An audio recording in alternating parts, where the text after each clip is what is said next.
자, 박준영 해수부 장관 후보자 얘기를 하지 않을 수 없을 것 같은데 이것도 금방 지금 들었던 소식인데요.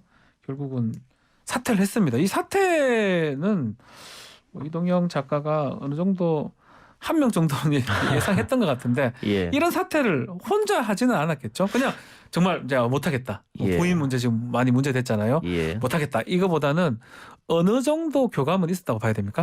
제가 뭐 어제 우리 방송에서 살짝 얘기했고 네. 제가 개인적으로 운영한 유튜브 채널에서도 한 명 정도는 아마 그렇게 될 것이다라고 얘기한 것은 지난주하고 이번 주하고 분위기가 많이 달라졌었거든요. 네. 그러니까 민주당 분위기가 뭐 청와대에서 저렇게 3명을 다 원하니까 3명을 다 들을 수밖에 없다 요걸 하다가 갑자기 어제 민주당 초선 의원이 먼저 얘기하고 중진들이 그걸 받아서 한 명 정도는 낙마를 해야 된다고 했지 않습니까? 네.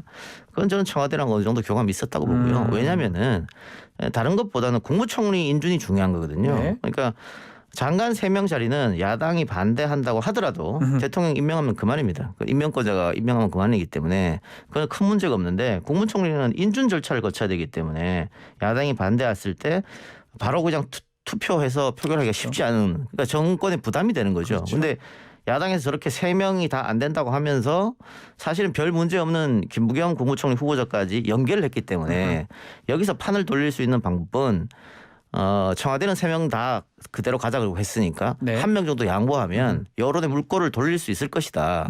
그러니까 한 명 정도 한 명 정도 낙마를 시켰음에도 불구하고 야당이 그래도 김부겸 안 됩니다라고 하면 여론이 반대로 국민의힘한테 쏟아지지 않겠느냐 이 생각을 한 거죠. 그렇죠. 그래서 오늘 당장 국무총리 인준합시다라고 여당이 야당에 제안했잖아요. 네. 야당이 반대했잖아요. 예.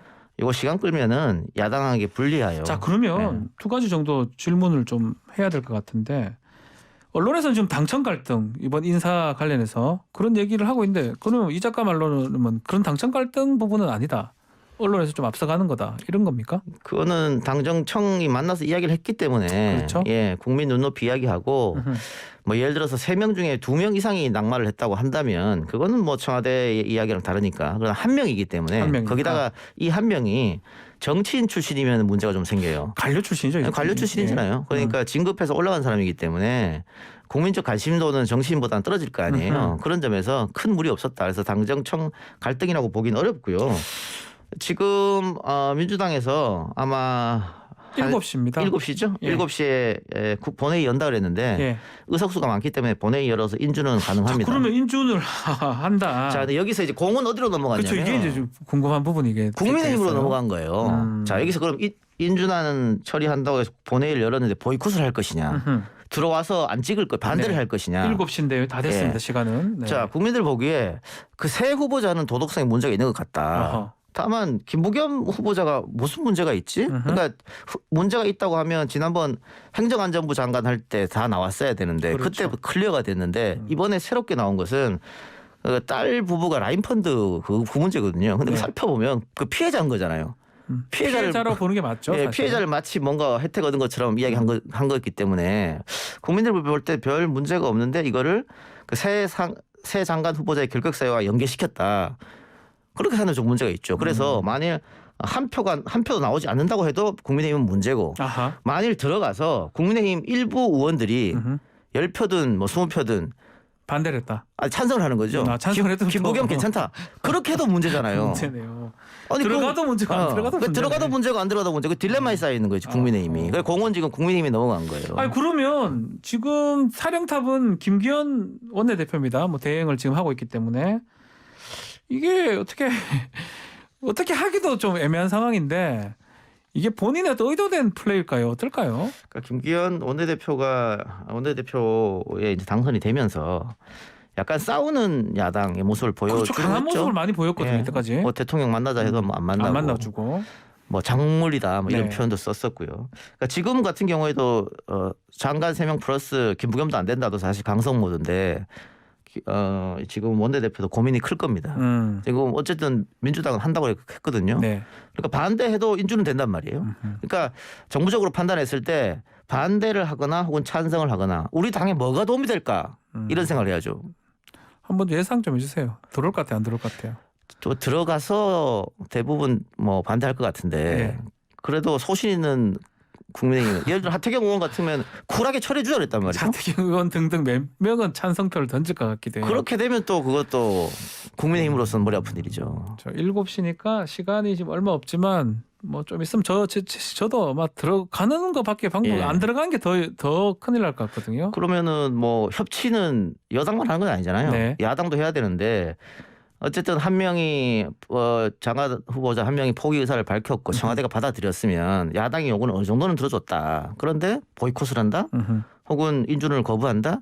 그렇게 됐을 때는 발목 잡는 야당, 비판을 위한 비판 이런 비판에 직면할 수 있기 때문에 고심이 좀 클 겁니다. 어쨌든 두고 봅시다. 요거는 박준영 후보자가 만약 사퇴를 안 했다가 또 그러면 달라지죠. 완전 달라졌겠네요. 그러면 공은 청와대에 가는 거예요. 그렇죠. 그리고 박준영 후보자가 사퇴를 안 했으면 오늘 민주당에서 이거 못 합니다. 그죠? 본회의를 못 열죠. 못 열죠. 본회의 자체를 못 엽니다. 그러니까 한 명 사퇴했기 때문에 본회의를 열 수 있는 거예요. 네. 자, 이제 명분은 쌓였다 이렇게 되는 거죠. 근데 이 작가가 얘기했던 대로 가는 것 같아서 놀랍네요. 뭐 어디서 주워 듣는 게 좀 있어요. 알겠습니다. 자, 다른 얘기 좀 해봐야 될 것 같은데 이 4주년 대통령 연설에서 사실상 검찰개혁 속도 조절론을 주문했다고 우리가 할 수가 있을 것 네. 같은데 뭐 이 작가도 그렇게 얘기를 했던 예. 것 같고요. 근데 민주당의 이제 이른바 강성 지지자들 약간 생각이 다른 것 같아요. 검찰개혁 다 해달라. 특히 중대범죄수사청 빨리 설치해달라고 하면서 지금 민주당사 앞에서 집회를 벌이고 있거든요. 그러니까 대통령의 그 지난 4주년 연설 워딩이 네. 그러니까 기자하고 문답하면서 나온 건데 조금 애매했죠. 그러니까 해석을 해야 되는 부분이 있었어요. 네. 그러니까 사실상 속도 조절이라고 말을 안 했지 않습니까? 그렇죠. 그 얘기는 하지는 않았습니다. 네, 그러다 보니까 네. 지지층들은 자기 편한 대로 해석을 하는 거죠. 그러니까 대통령이 원론적 얘기했다. 더 강한 주문을 했다. 이렇게 하면서 대통령은 잘하는데 민주당이 못한다. 뭐 이런 스탠스거든요. 민주당 네, 지지자들은. 네. 그러다 보니까 180석이나 갖고 있으면서 뭐하냐. 검찰개혁을 완수해라. 검찰개혁이 완수되지 않으면 다음 대통령 선거는 없다. 뭐 지금까지 검찰 수사한 거 봐왔지 않느냐. 편향성이 있지 않느냐. 뭐 이런 거거든요. 네. 이런 건데 민주당 입장은 좀 답답할 거예요. 지지층은 이렇게 지금 나오고 있습니다만 현실적으로 국민들은 개혁의 피로감, 특히 검찰 개혁의 피로감이 상당히 쌓이는 상태. 거의 뭐 4년째 하고 있어요. 그럼요. 그리고 공수처 설치하면 다 될 것처럼 얘기했잖아요. 네. 공수처 설치했잖아요. 설치했죠. 그런데 뭐 또 중대범죄수사 그럼 어디까지 가야 되느냐. 네. 그리고 이런 게 있어요. 개혁은 아무도 모르게 굉장히 빠르게 실시해야 되는 거예요. 그리고 흔히들 이제 YS표 개혁을 얘기하잖아요. 뭐 예컨대 뭐 금융실명제라든지 그렇습니다. 하나회 하나회라든가. 관련됐던 부분. 근데 지금 민주당에서 하는 검경 수사권 분리 공수처 설치가 네. 3년 4년 걸렸지 않습니까? 그러다 보니까 처음에 정권 초기에 여론조사 했을 때 공수처 찬성합니까 반대합니까? 압도적으로 찬성이 높았습니다. 그렇죠. 지금은 반대가 더 높아요. 이게 개혁의 필요감이거든요. 근데 대통령 선거를 1년도 채 남지 않은 이 시점에서 또 지금 개혁 드라이브를 건다. 검찰 개혁을 하겠다. 또 중대범죄수사처를 만들겠다. 이게 뭐 하루 이틀 내서 되는 것도 아니고 네. 경선 때까지 쭉 이어질 거란 말이죠. 그러면은 내년 대통령 선거가 어렵다. 이 피로감을 국민들이 느낀다면 뭐 민주당 지지자들만 투표하는 건 아니니까. 네. 그래서 민주당 지도부는 상당히 고심이죠. 예, 갈 방향은 지금 정해져 있어요. 사실은 정해졌다고 봐도 무방한가요? 아니, 이것도 청와대와 민주당이 어느 정도 교감을 했다고 봐야죠. 당청의 교감이 있는 거다. 그렇습니다. 예. 있는 건데 이제 이른바 강성 지지자들은 조금 이해가 아니면 그 개혁의 다른 측면을 그렇죠. 보고 집회를 하는 것이다. 개혁을 요구하는 거죠. 예. 그러면서 예를 들어서 속도 조절을 이야기하는 의원들한테 문자 폭탄 보내고 할 거 아니에요. 예. 그러니까 굉장히 지금 민주당으로서는 딜레마에 빠질 수밖에 없는 그런 상황입니다. 그러니까 선거에서는 이기려고 하면 일단 이 이슈는 조금 멀리 둬야 되는데 지지층의 마음을 달래려면 또 이 이슈를 땡겨야 되거든요. 사실 근데 좀 지금은 이거보다는 뭐 저는 뭐 명확하게 알 수는 없지만 코로나하고 부동산이 가장 중요한 그렇죠. 이슈가 그러니까 아닌가 싶거든요. 민주당은 민생으로 가자는 건데 그 민주당 지지층은 개혁도 민생이다. 뭐 이렇게 하고 있으니까. 거기다 민주당 지도부나 민주당 의원들이 지지층의 이야기에 귀를 기울이지 않을 수가 없는 게 네. 뭐 물론 대통령 선거가 중요하죠. 그러나 국회의원 개인은 자기 선거가 더 중요하잖아요. 그렇죠. 자기 국회의원 선거. 그렇죠. 그러니까 이 민주당 지지층들이 자기 국회의원 선거 때 나를 뽑아줄 사람들이란 말이에요. 그리고 이번 총선처럼 180석을 얻을 수 있는 방법은 이제 민주당은 없거든요. 뭐 모르죠. 뭐 현실적으로 불가능합니다. 불가능하다. 그렇게 되다 보니까 민주당 지지층들의 마음을 안 다치게 하려고. 그래서 앞에 나서는 의원들은 없어요.